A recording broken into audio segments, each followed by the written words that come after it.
take tissue paper, just plain. You could use colored. I have a beige color here, or white, or any color basically. I've already got one rolled, and since we've just had Thanksgiving, of course I'm thinking along those lines for my scrapping. And I'm going to, you can either take this, crumple it up and glue it on, or you can pick pieces of it that you like. I like this in everything give thanks. So after rolling it, in a minute I'll show you how I did that, cut it out,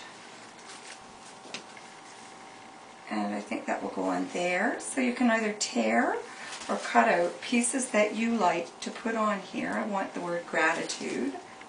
See if I can get that across the top.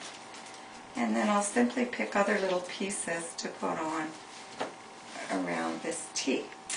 But I will show you, I'm not going to use, with the tissue paper, I'm not using the Tombow multi-purpose glue. I'm going to use the Stampin' Up! Glue stick. I like this because it's much more forgiving, not as wet with the tissue paper. And if you want to, you can wrinkle it to get an effect or not. I kind of like it wrinkled, and it will wrinkle on its own. I want to be able to read it, and if you want to, you could spread that glue on top. It really doesn't matter. If you're going to put other layers, it might. Gratitude can transform common days. Now you see that that's not quite all on. It doesn't really matter. I'm going to snip it and wrap it around the edge.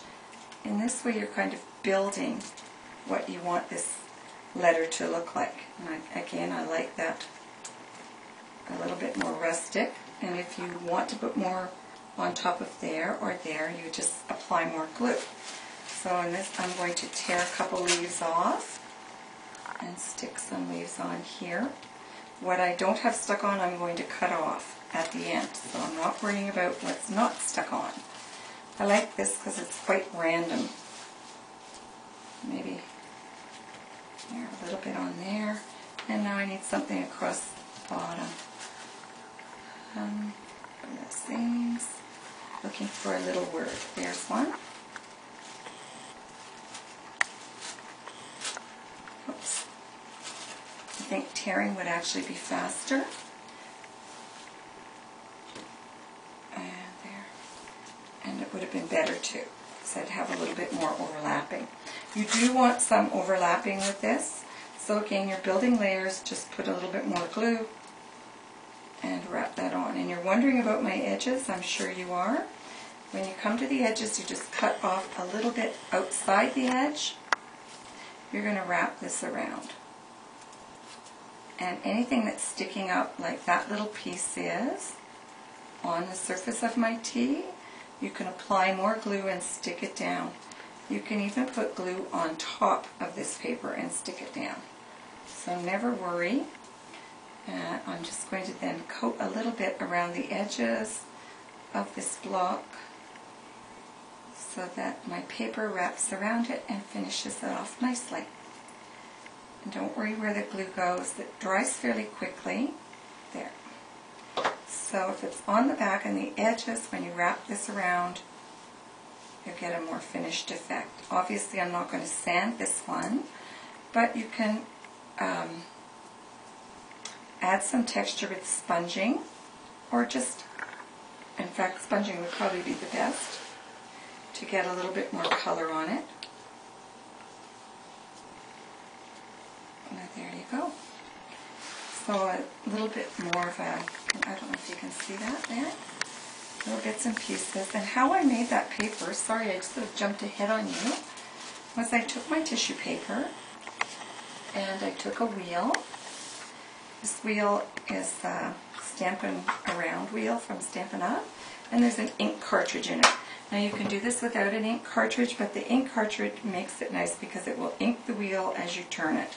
And how you keep your surface clean, well, I usually put something on my surface, but you just roll like this along the edge here, and you'll only get a little bit of ink. And if you want to see if it's working, whoops, There we go. I can see I'm getting quite a bit of ink there. You can try it like that. You lay your paper on top here and roll. This one is probably even a better size for covering something. Again, you can cover an object that is like my chipboard. It was just plain chipboard. Or you can use markers or your ink pad to color first. And here I'm just using the Stampin' Write marker. I'm getting a little bit of a contrast on my chipboard. This is the piece of heart chipboard. You can see I haven't sanded. I'm really bad about that. Sand first. Works better. So now in front of you I'm going to have to sand second. Nice thing about this is you can use the marker to quickly color the edges of your chipboard if you like it that way. More finished. But again, this is the same technique but with a color underneath. And if you don't like those little, I think they're called, what are they called during the elections? Chads? The chads that are there? That's what they call them. You just simply file them off. Again, picking this paper, you could just put it on like that and glue it and wrinkle it with the word friends or something significant across the front without layering it. This part says, friends, true, are hard to find. And again, the simplest way to do this is to coat with the glue stick. And this time I'm going to save myself a step. And whoops. And glue the edges at the same time so that I can be sure to cover those. And I'm going to turn my paper upside down, pick this part here. It says you and me friends, so I'll put it this way. Friends forever. And believe me, it's pretty well stuck when you've got it there. And I'll cut around the edge of this.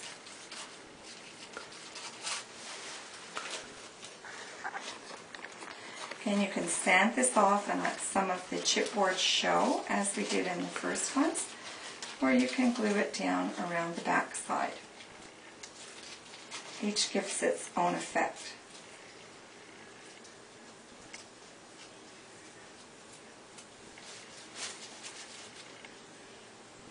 I think I'm going to clip this after I've glued the edge. I'm going to make this one clean. Not so collage. I think this would look great if you embossed it after. But there is another quick way to decorate chipboard. And that's the 1, 2, 3s of chipboard and paper, covering chipboard with paper. Lots more ideas and lots of neat things you can do with chipboard, but I hope you got some inspiration today in part 2 of chipboard, what the heck to do with it.